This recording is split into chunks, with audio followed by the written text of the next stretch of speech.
Highway के किनारे एक अमीर औरत बेहोश पड़ी थी। तेज धूप में गाड़ियां लगातार गुजर रही थीं, मगर कोई भी उस पर नजर डालने को तैयार नहीं था। उसके महंगे कपड़े मिट्टी में अटे थे, मोबाइल दूर गिरा था और सांसें बहुत मंद चल रही थीं।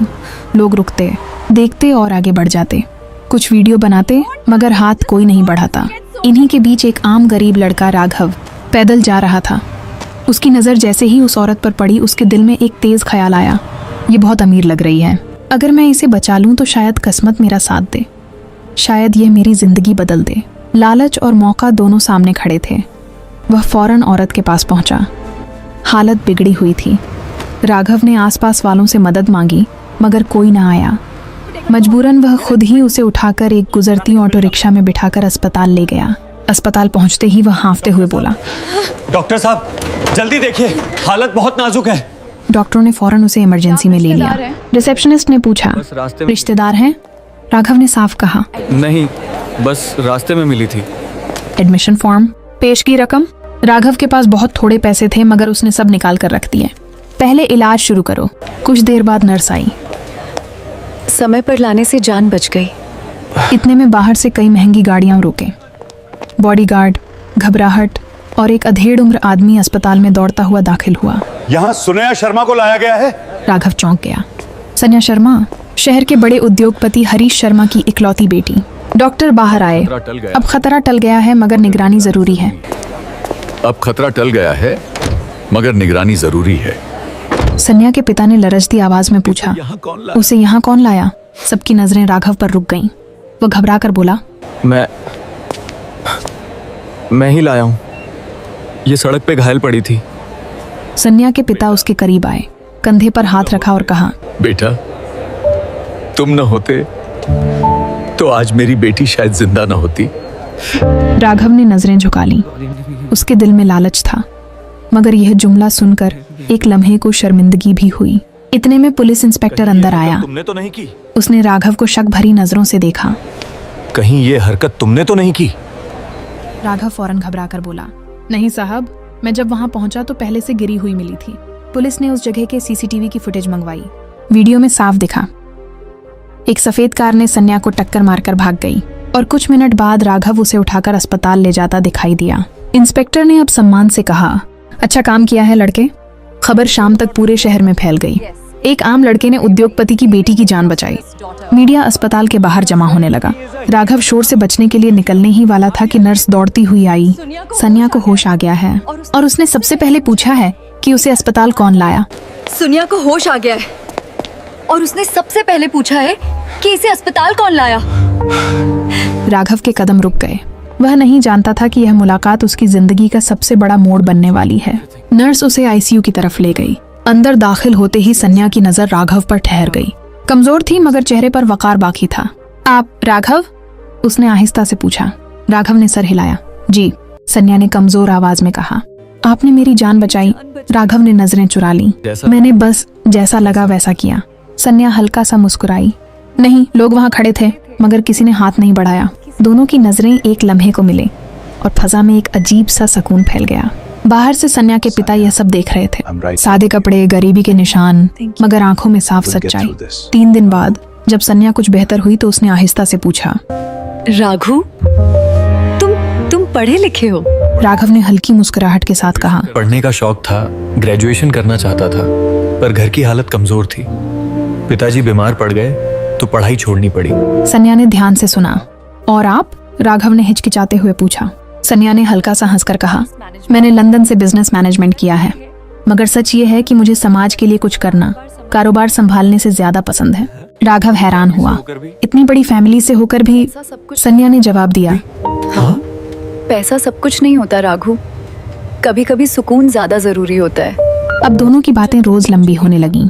एक दिन सन्या ने पूछा, उस दिन जब तुमने मुझे देखा, तुम्हें डर नहीं लगा था? लगा था। डर था कि कहीं पुलिस मुझे ही न फंसाए, लेकिन न जाने क्यों लगा अगर मैं न रुका तो सारी जिंदगी खुद को माफ नहीं कर पाऊंगा। सन्या की आंखें नम हो गईं। तुम बहुत अलग हो। राघव ने हंसते हुए कहा, अलग कहाँ, बस गरीब हूँ। सन्या फौरन बोली, गरीब वो होता है जिसके पास दिल न हो। तुम्हारे पास दिल भी है और हिम्मत भी। वक्त गुजरता गया। सन्या की तबीयत अब ठीक हो चुकी थी। एक दिन बागीचे में व्हीलचेयर पर बैठे हुए सन्या ने पूछा, अगर मैं उस दिन मर जाती? राघव ने फौरन कहा। ऐसा मत कहो। सन्या ने उसकी आंखों में देखते हुए कहा, तो फिर मैं तुम्हें कभी जान ही नहीं पाती। राघव महसूस करने लगा कि वह अब यहाँ सिर्फ तीमारदारी के लिए नहीं आता, दिल खुद उसे खींच कर लाता है। डिस्चार्ज के दिन मीडिया बाहर जमा था। सन्या ने सबके सामने कहा, जिसने मेरी जान बचाई वह हीरो नहीं, एक सच्चा इंसान है। उसने कैमरों के सामने राघव का हाथ थाम लिया। पूरे शहर और राघव की बस्ती में यह मंजर टीवी पर देखा जा रहा था। उसकी माँ की आंखों से फखर के आंसू बह रहे थे। डिस्चार्ज के बाद भी सन्या ने राघव से मिलना नहीं छोड़ा। एक दिन उसने कहा, राघु, मैं तुम्हारा गांव देखना चाहती हूँ। राघव चौंका। हमारे गांव में कुछ नहीं है, कच्चे घर, टूटी सड़कें। सन्या मुस्कुराई, मुझे वहीं देखना है। अगले इतवार वह सादा लिबास पहनकर राघव के साथ गांव पहुंची। गांव वाले हैरान रह गए। अखबारों में जिसे देखते थे वह लड़की आज उनके बीच खड़ी थी। राघव की माँ घबराकर बोली, बेटी, घर छोटा है।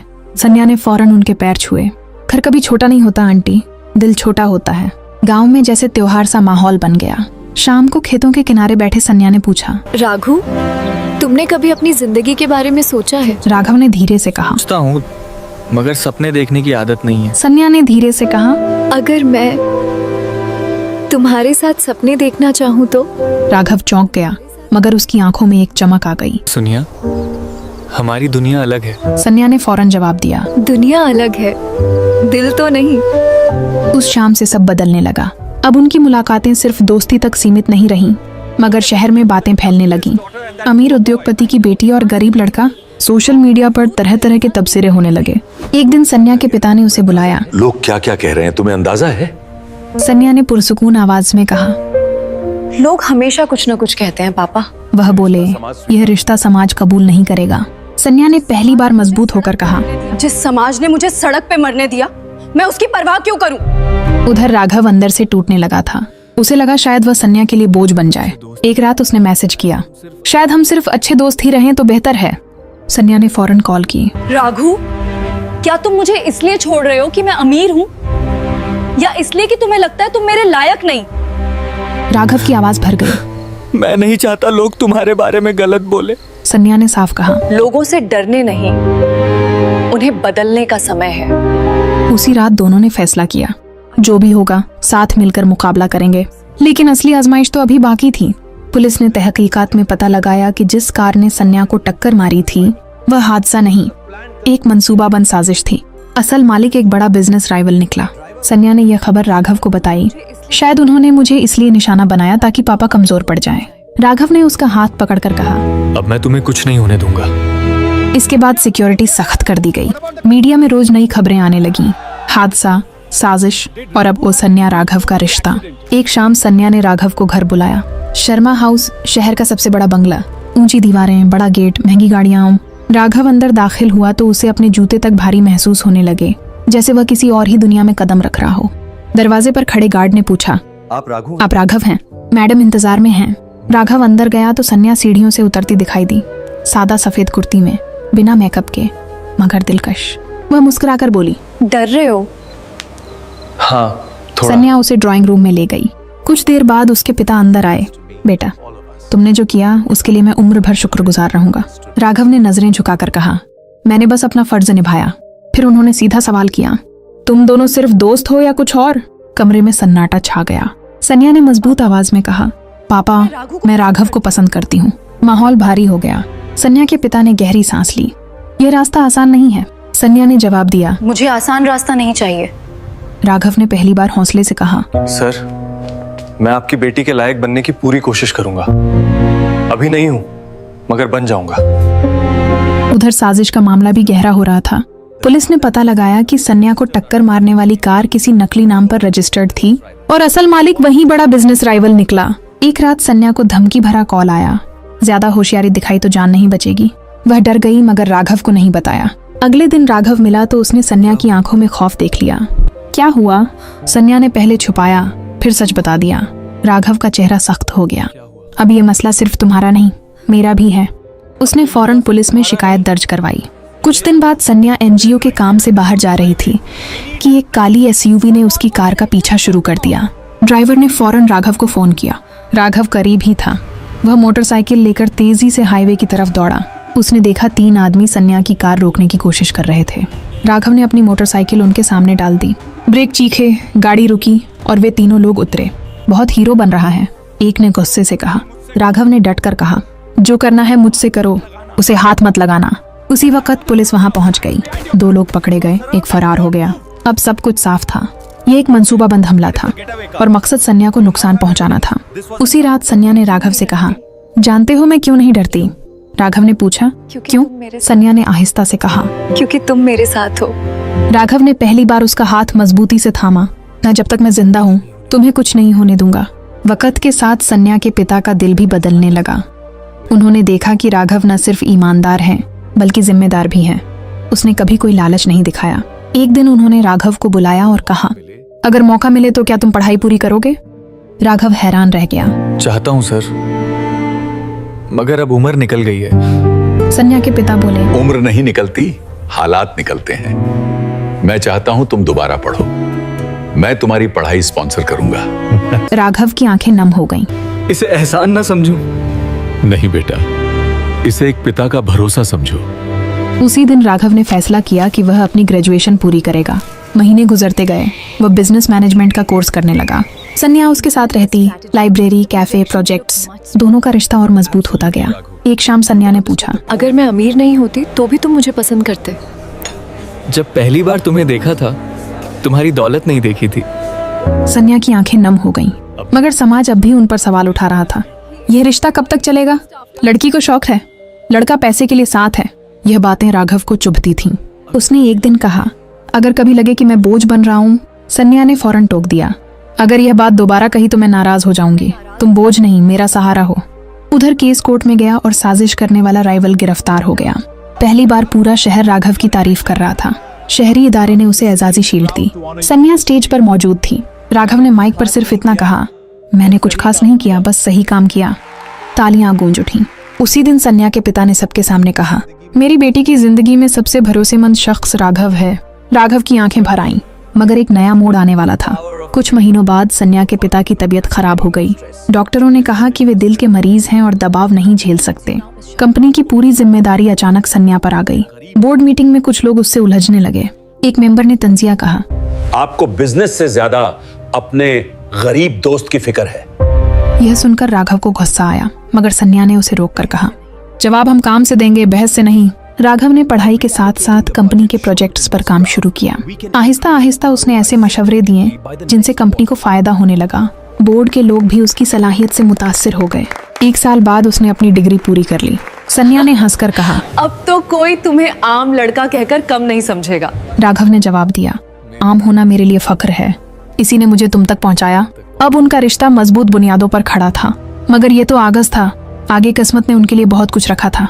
शर्मा इंडस्ट्रीज की सालाना मीटिंग हुई। इस बार माहौल बदला हुआ था। सन्या अब बाकायदा कंपनी की डायरेक्टर बन गई थी। उसके पिता की तबीयत बेहतर थी, मगर डॉक्टर ने उन्हें ज्यादा दबाव लेने से रोका हुआ था। मीटिंग हॉल में बड़े बड़े उद्योगपति, शेयर होल्डर और मीडिया मौजूद थे। कुछ चहमगोइयां भी जारी थीं। क्या ये जज्बात में फैसले लेती हैं? क्या उस गरीब लड़के का असर कंपनी पर पड़ेगा? सन्या स्टेज पर आई। उसके चेहरे पर पूरा एतमाद था।